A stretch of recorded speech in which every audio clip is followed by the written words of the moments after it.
Hello, everyone. On the 20th of January, there's going to be a Sun-Pluto conjunction, which is not such a big deal because it happens every year. The Sun's rotation takes a year, of course, and Pluto's rotation around the Sun takes 250 years. So the Sun is constantly overtaking Pluto and making a conjunction every year. The fact that it happens at Capricorn, 29 degrees 59, so the utmost anaretic position makes this particular conjunction unique. And there are a couple of other things in the chart that makes it unique, but let's take a look at first what is anaretic, what it means, and then what Pluto Sun aspects mean. Well, in traditional astrology, if you look at a chart, you have to be able to tell which of the two planets, either the sun or the chart ruler, is the so-called life giver, the high leg. It depends on a lot of points, and I'm not going to bore you with the details. If you are interested, you can look it up. Anyhow, that's the reason why we consider the chart ruler and the chart ruler's position in the natal chart something that is a very important success energy in the chart. So the chart ruler is something that enables you to be successful. And whatever makes the worst aspect to either the sun or the chart ruler, the high leg, is considered to be the Anareta. And from this noun, we have the adjective anaretic. And in karmic astrology, it describes the notion that whatever is anaretic in your chart, 29 degrees at any sign, symbolizes that you were not able to surpass or work with or successfully incorporate that particular archetype, or you were unable to move forward in such archetypal situations as this planet or that planet is describing for you. So it's not a very nice position because it means that you are stuck in a situation or in a development.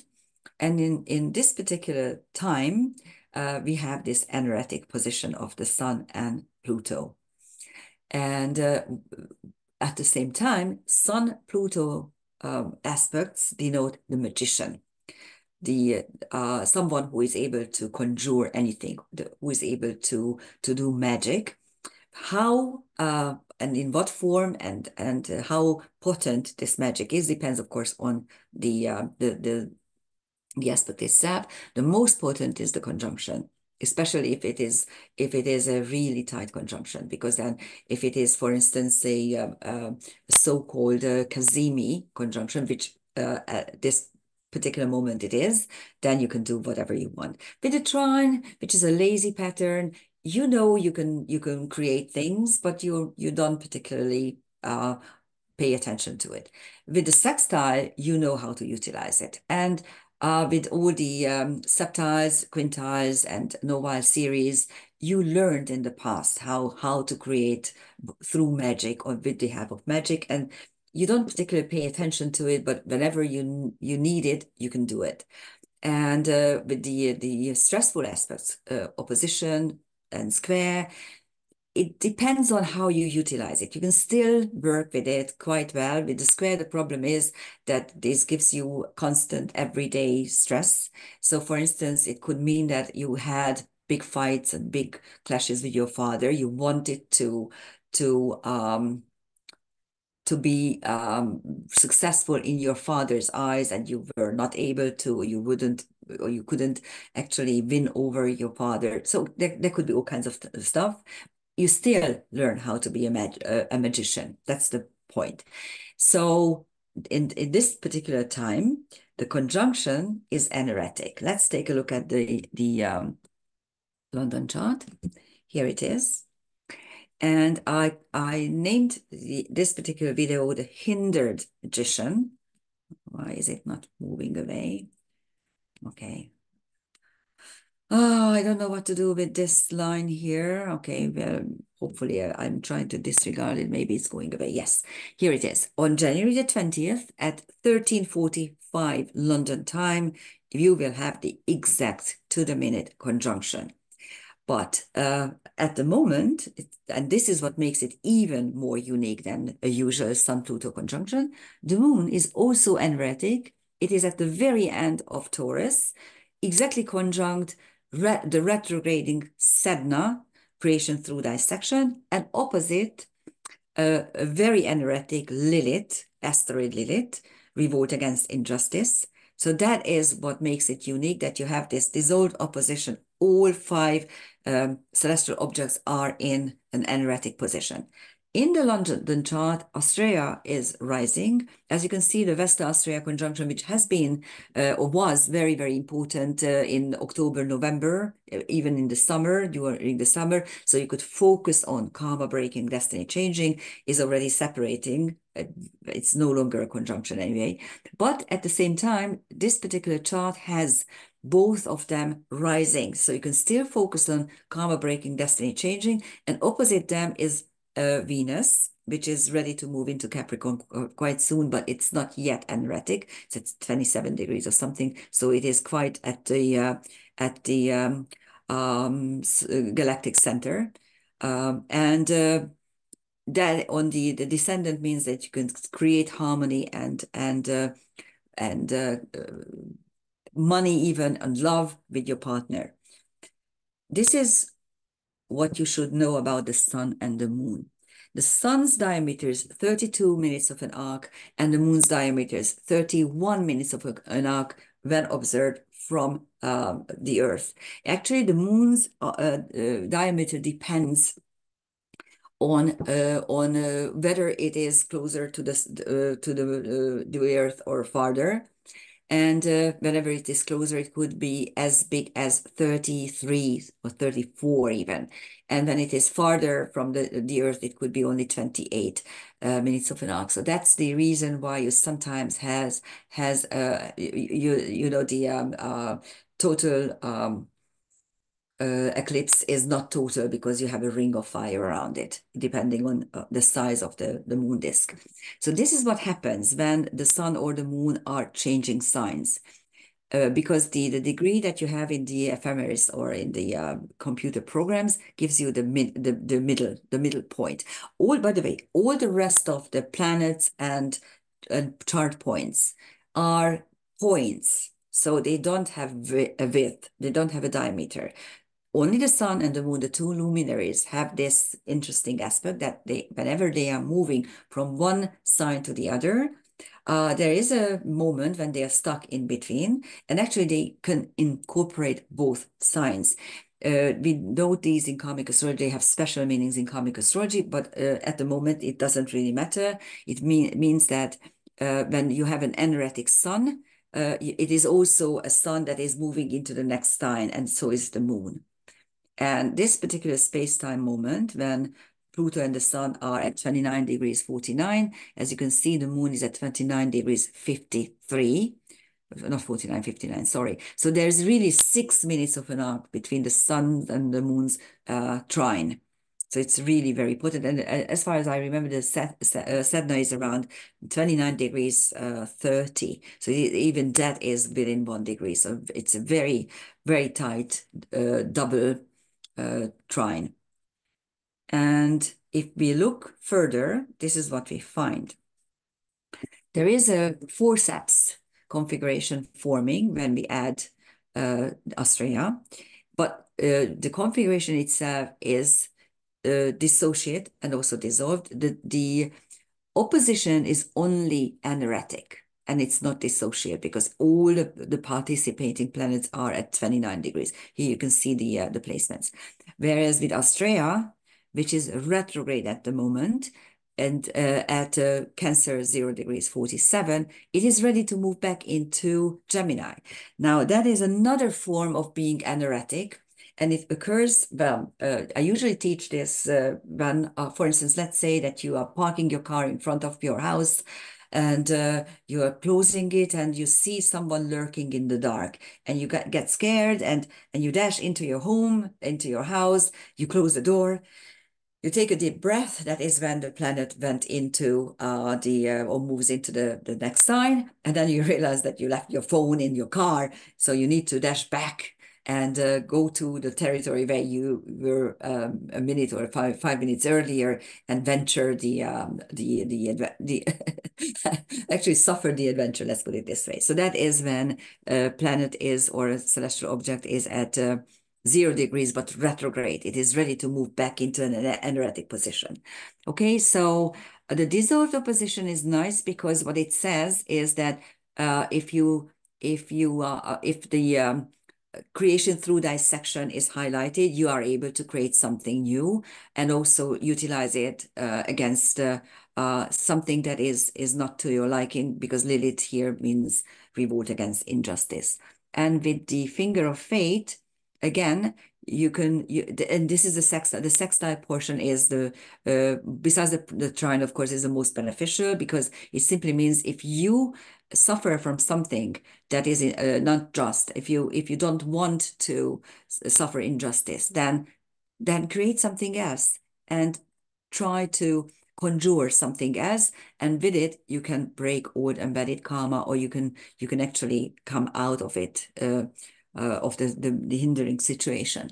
And if you want to have a little ritual, that is the time, the space-time moment to do it. So sometime in the afternoon, especially when some of your things are being hindered, you're being stalled, you don't know how to proceed, you don't have enough energy or resources to come out of a situation that is very binding, or you feel in bondage in any way, then this is a space-time moment when you can create an energy that pushes you through. Despite the fact that, yes, this is a hindered magician, because they are still at the anaretic degree, both planets. Okay, let's take a look at this configuration with the transcendental celestial objects. And as you can see on the Sun Pluto, you have Hermes, which is brilliant. Hermes, of course, is the Greek counterpart of Mercury, and Hermes was the god of magicians and alchemists, and he was the one who was willing to go down to the underworld and help Zeus find things, and all the other, of course, gods and goddesses. Fortuna, which is the goddess of fortune, and Orius, which has been there for quite a while. It's traveling with Pluto together. It's a centaur, and according to the myth, Orius and his brother are two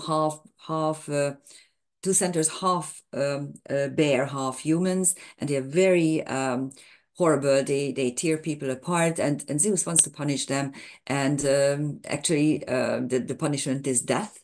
But because they are the great-grandchildren of Ares, the warlord, they get mitigating punishments. They are only turned into a bird. And if you look around, this is exactly what's happening in the world. I didn't want to mention Pluto moving into Aquarius yet, because everyone is harping about it. So all the astrologers have a say about the matter. I will, but I'm only going to concentrate on the last ingress. So it's sometime in autumn. And then we are going to look at the chart and dissect it and look at it, what it means. But for 15 years, Pluto was in Capricorn.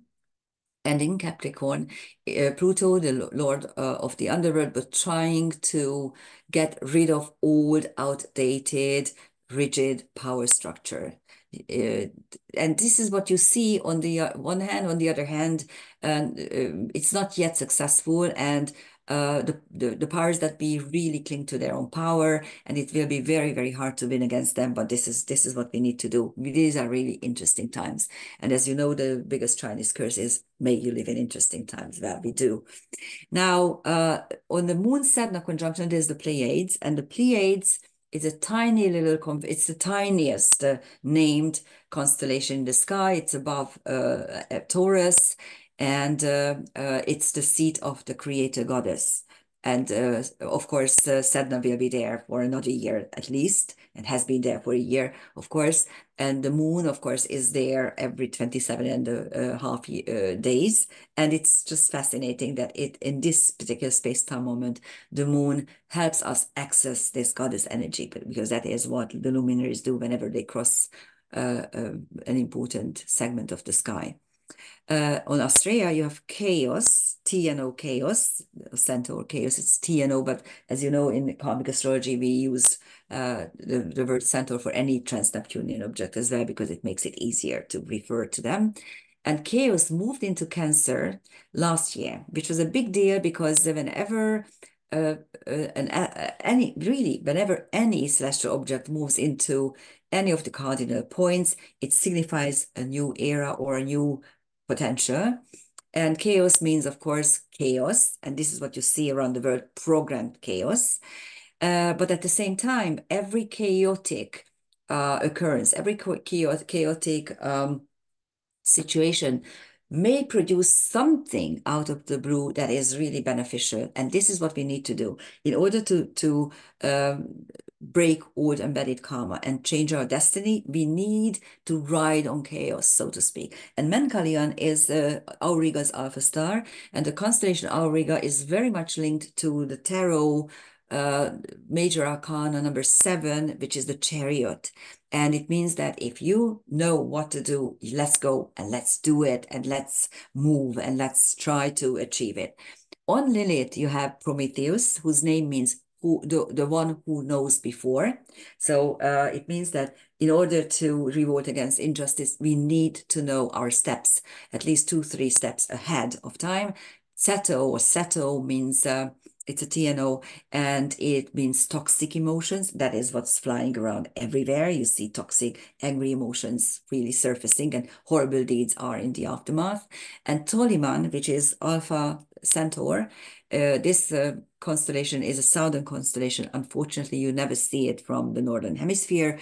And the Alpha Star, the whole constellation is about healing karmic wounds, Chiron wounds. And Toliman is the alpha source. It's the most potent of the worlds of doing it. Okay. And this is the Moon Sedna Pleiades triple alignment. As you can see, the Pleiades are just about above the moon. And it's quite interesting because if this was in the evening, it would be brilliant to see how all of a sudden the moon is crossing just underneath the Pleiades, and the Pleiades, this tiny little constellation, are like a crowning the top of the moon. But we might be lucky sometime later or in the year to see this. And it's almost occulting. The moon is almost occulting the Pleiades. It's not really, because as you see, the Pleiades are around 24 degrees of north of the celestial equator, and the moon is at 23.5 degrees at the moment. So it's not actually hiding it. But whenever you want to see an occultation, try to search in your not in the ephemeris, because you need to visually see it. So use a planetary program. And what happens, what usually happens in the sky, there's the sun, there's the moon disk, and the moon moves quite fast. I mean, it crosses 12 degrees a day in a 24-hour period. So when you see that it is coming towards a bright star or a planet, then what happens is that you see the planet or the star kind of like moving towards the moon, because the moon doesn't have a, what do you call it? It doesn't have oxygen. There's not too much oxygen. So you see very brightly whatever is around it. Atmosphere. It doesn't have an atmosphere. Thank you, my brain. Okay, so it doesn't have an atmosphere, so you can actually watch what happens. Here's the moon, and the other object looks as if it was flying towards the moon or swimming towards the moon. All of a sudden, the moon is crossing over and hiding it, and an hour later, you will see it on the other side coming out. So this is something that we could see if it was at night, and if it was really an occultation. This one isn't. This one is just the Pleiades are crowning the moon. And again, this is if you see Sedna, which is about 9 degrees to the north of the celestial equator, again, this shows you how dangerous it is to always assume that a conjunction is a conjunction by every facet, but because it's not. This conjunction is perfect in a chart wheel, in a two-dimensional chart wheel. But if you looked at the sky with a telescope, or you watched it, it would be above. The moon would be above Sedna. Okay, and here are the times to watch. Only a couple of minutes, 22 minutes later, the sun is entering Aquarius for good, okay, for the next 30 days. And this happens at 14:07 London time. And Pluto is entering Aquarius only at just 7 before 1 o'clock on January 21st. This is the space-time moment for London. And I included the ascendant descendant because it's barely moving. They barely moved into Scorpio and Taurus, but they are already there. And all kinds of other stuff are forming here. There's an angel wing up here with the descendant, Sedna and Astrea. And as you can see, the moon moved about 6 degrees away from Sedna. We are about half a day later, really. And so you can actually see all kinds of other configurations in here, but of course the ones that were there half a day earlier remain intact because nothing moved really, just the moon. So this is it. This is a very potent and magical placement.